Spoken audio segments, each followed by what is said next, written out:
जैसे ही लोमड़ी बाहर आई, राक्षस को देखकर वह डर गई और राक्षस को लगा कि ये चूहे की करामात है, चूहे का खौफ है।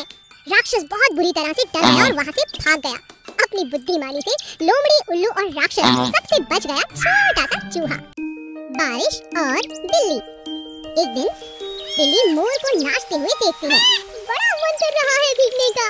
ये मोर कितना सुंदर है और नाचते हुए तो और भी सुंदर लगता है।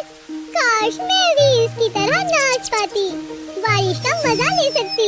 बिल्ली जिस पेड़ के नीचे बैठी थी, उसी पेड़ के ऊपर एक कौवा बैठा था।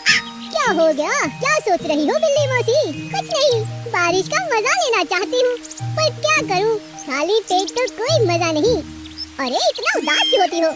आओ मेरे पास आओ, इस पेड़ पर बड़े स्वादिष्ट बेर लगे हैं, आओ मैं तुम्हें तोड़ कर खिलाता हूँ। अरे वाह! बिल्ली झट से पेड़ पर चढ़ गई। अरे ये तो बहुत अच्छा उपाय है। कौवे ने बिल्ली के लिए खूब सारे बेर तोड़े और दोनों ने मिलकर बेर को खाया।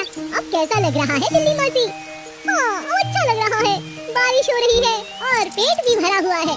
मोर भी लगता है नाचते नाचते थक गया और हम खाते खाते हमें हर चीज में मजा आता है जब हम एक साथ अपनों के साथ रहते हैं। बकरी और मुर्गी। एक दिन एक मुर्गी के पैर में चलते चलते बड़ा सा कांटा चुभ गया। बचाओ बचाओ, कोई मेरी मदद करो, बहुत दर्द हो रहा है। वहीं पास में एक बकरी घास खा रही थी।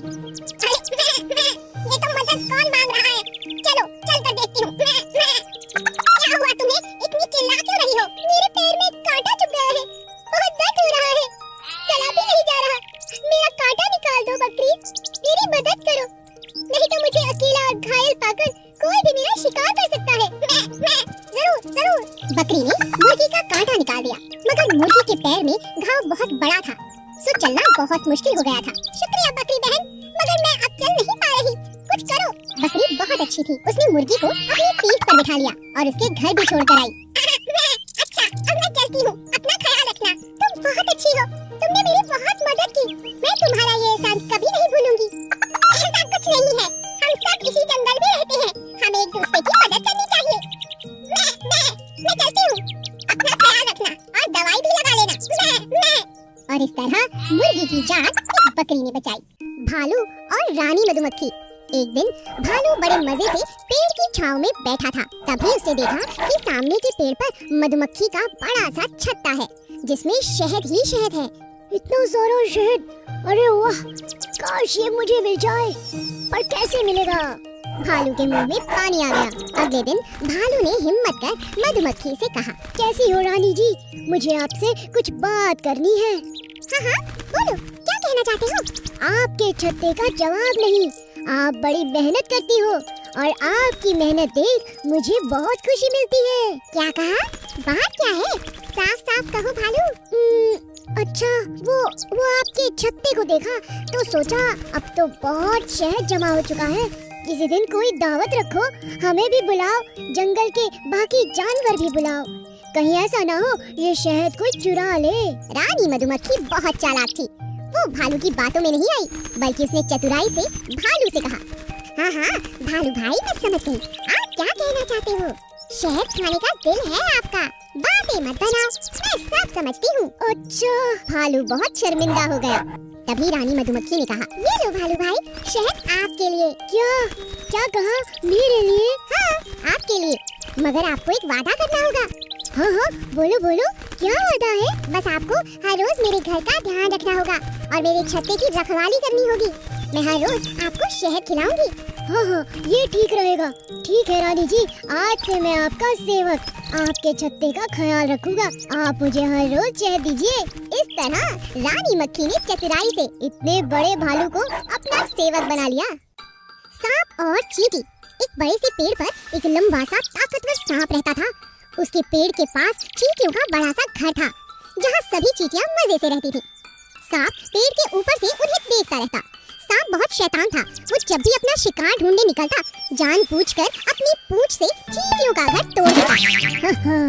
बहुत भूख लगी है, चलो जंगल की सैर पर निकला जाए, और इन चींटियों को भी कई दिनों से सताया भी तो नहीं, आज ही इन्हें मजा चखाता हूँ। सावधान दोस्तों, देखो वो सांप यहीं आ रहा है, खुद को बचाओ, इस सांप ने तो परेशान कर दिया है, जब भी पेड़ से नीचे आता है हमारे घर को नुकसान पहुंचाता है और पल भर में हमारी सारी मेहनत बर्बाद हो जाती है। हमें कुछ करना होगा। हाँ, मगर कैसे? मैंने इस सांप को सबक सिखाने का उपाय सोच लिया है। क्या उपाय? हम कहीं और जाकर अपना घर बनाएंगे? नहीं, हम जहाँ जाएंगे ये वहीं आ जाएगा। हमें इसे सबक सिखाने के लिए कुछ और करना होगा। मैंने कुछ सोचा है। जब सांप वापस लौटा और अपने पेड़ पर चढ़ गया, वहाँ पहले से रानी चींटी अपने सेनापति के साथ पेड़ पर छुप कर बैठी थी। जैसे ही सांप सुस्ताने बैठा और उसने अपनी आंखों को खोला, तुरंत चींटियों ने लाल मिर्च डालकर सांप की आंखों पर हमला कर दिया। अरे बचाओ, बचाओ, ये क्या हुआ? अरे बचाओ, बचाओ, ये क्या? मेरी आंखों में इतनी जलन कैसी? मुझे कुछ दिखाई क्यों नहीं दे रहा? अरे ये कौन है? बचाओ, बचाओ। अब तुम्हें पता चला दूसरों को सताने में तुम्हें बहुत मजा आता है ना? आज तुम्हें भी हम सता के मजे ले रहे हैं। मुझे माफ कर दो, मैं अब कभी ऐसा नहीं करूँगा। मुझे बचाओ, मुझे बचाओ।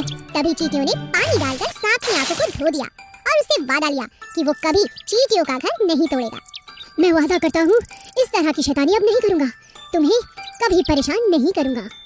एक जंगल के पास दो देश के राजाओं के बीच बहुत बड़ा युद्ध हुआ। युद्ध समाप्त होने पर सेनाएं अपने अपने राज्यों की ओर वापस चली गईं।